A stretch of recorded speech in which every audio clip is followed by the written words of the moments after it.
空军1号是地球上最安全的飞机之一，但它与总统的另一架专机末日飞机相比，简直不值一提。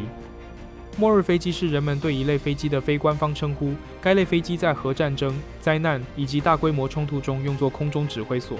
目前已知拥有和制造此类飞机的国家只有美国和俄罗斯。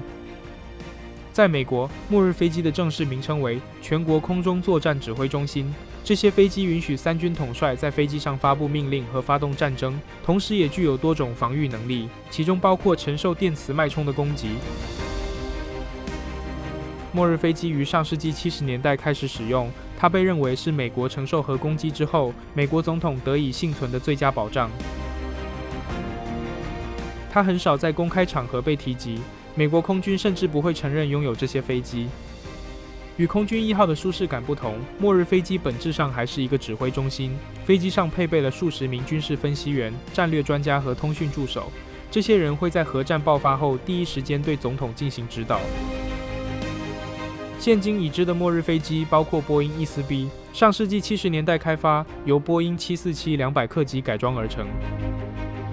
第二，波音 E4C 是 E4B 的替代机型，由波音 7478I 改造而成，2024年8月被正式命名为 E4C。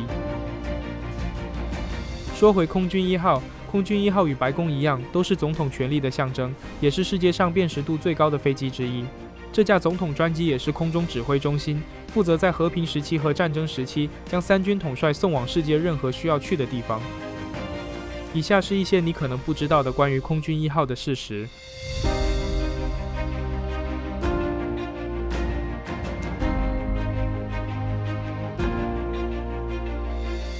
第一，有2架一模一样的空军1号，但没有人知道总统在哪架飞机上。美国空军有2架波音 VC-25 飞机，也就是由波音 747-200B 改装过来的空军1号。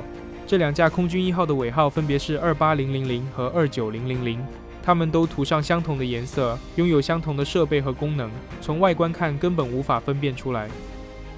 总统出行时，总统空运大队会决定使用哪架飞机，但这些信息不会被公开，甚至连机场的塔台人员也不会知道。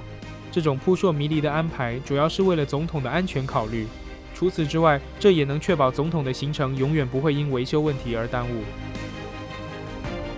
在某些情况下，2架空军1号会同时飞行，一架载着美国总统，另一架作为备用或诱饵，降落在不同的机场，或者在不同的时间抵达同一个机场。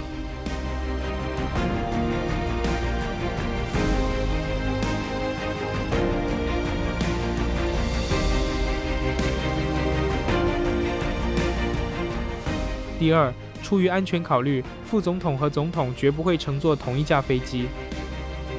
美国副总统有另一架专机，名为空军2号，这是一架由波音757-200改装而来的飞机，军用编号为波音 C-32A。空军2号配备了21世纪的航空电子设备，机舱内部分为4个主要区域：通讯中心、副总统的全封闭式套房、工作人员会议区，以及提供工作人员和媒体使用的普通座位区。它拥有加大的油箱、超远程飞行能力，不加油航程可达11000公里。除此之外，它还能进行空中加油，使得空军2号几乎可以无限期地保持飞行状态。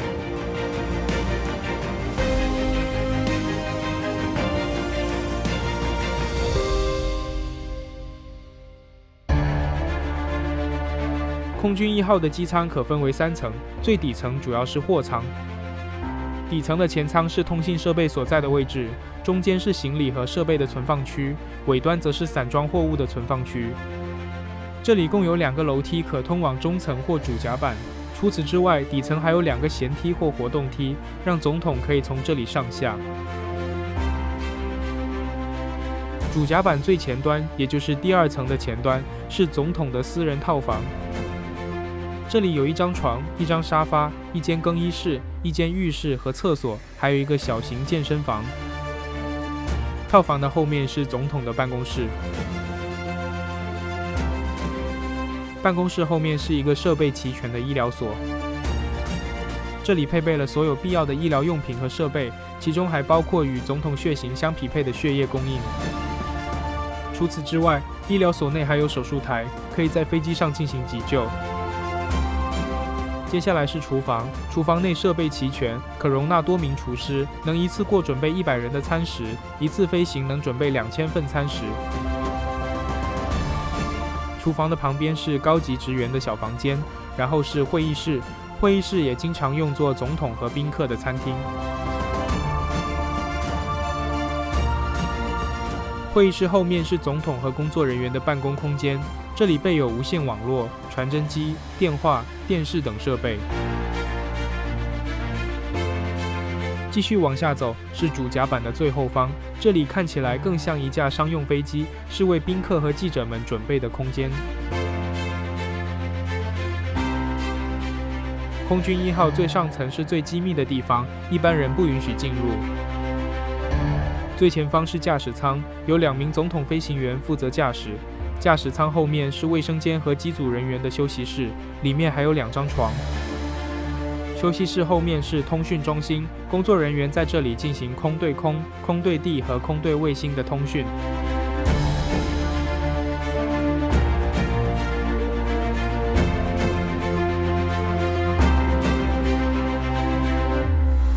空军1号拥有最齐全、最先进和最安全的电子和通讯设备，这些设备都具备防电磁脉冲和防黑客攻击的功能，但具体细节从未对外透露。不过，白宫曾表示，总统在空中应对美国遭受的攻击时，拥有能应对一切的必要设备和措施。空军1号也具备空中加油功能，因此从技术上来讲，空军1号能无限期在空中飞行。除了为总统提供舒适和便捷之外，空军1号也非常注重安全。它具备最先进的防御技术，但这些防御技术大部分都属于机密。然而，一些已公开的防御技术包括：空军1号在机舱顶部安装了电子干扰器，用于干扰敌方的攻击。它还配备了红外线干扰系统，能干扰和改变热导导弹的飞行轨迹。除此之外，飞机的机翼下方还能发射诱饵弹来干扰来袭的热导导弹。另外，空军1号能抵御电磁脉冲的攻击。电磁脉冲是核爆炸或非核爆炸所产生的电磁冲击波，它能攻击和损坏电子设备和数码电路。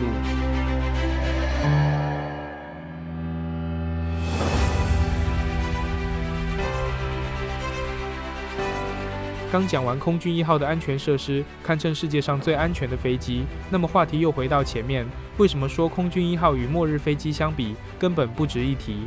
这是因为末日飞机和空军1号的设计截然不同。空军1号是一架安全可靠的运输机，主要用于保障总统的出行安全，而末日飞机则是一架具备核防护能力的空中指挥中心。末日飞机的机身和玻璃窗能够抵挡核辐射以及核爆炸产生的灾难性电磁脉冲。另外，它还能承受强烈的核闪光以及核爆炸所产生的高温，因此能在核战中保护机内人员的安全，以及避免电子系统遭受损坏。更重要的是，它能确保美国总统能在核战争的恶劣环境中生存下来，并继续指挥作战。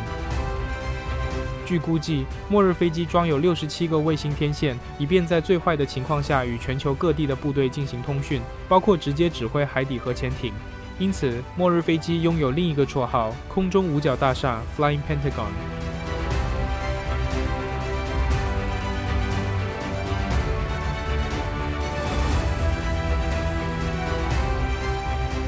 接下来是一些关于空军1号的事实。虽然空军1号是总统专机，但通常会有数十人随行，这些人包括机组人员、总统幕僚、安保人员、医生、厨师和特邀嘉宾。另外，记者有时也会受邀参加新闻发布会，但新闻机构需要向政府支付相关费用。总体来说，空军1号最多可搭载76名乘客。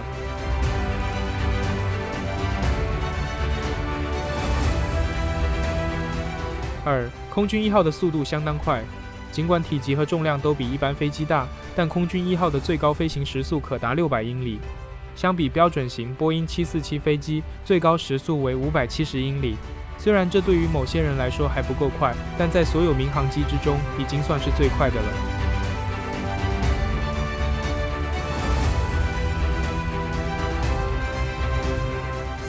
空军1号从不停靠在航站楼。你永远不会在机场的航站楼看到空军1号，部分原因是出于安全考虑，其他原因则是因为空军1号需要随时起飞，进出机场枢纽需要花很长的时间，在紧急情况下会耽误总统的行程。空军1号到海外访问时，首选降落地点是当地军用机场，若无合适的军用机场，则会降落在民用国际机场的专用停机坪。另外，空军1号不使用时，会停放在白宫16公里外的安德鲁斯联合基地。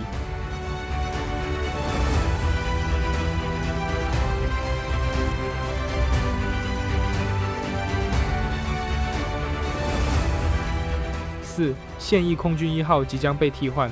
目前的2架空军1号于上世纪90年代老布什总统执政时期投入使用，迄今已经超过30年，预计将在未来几年将被替换。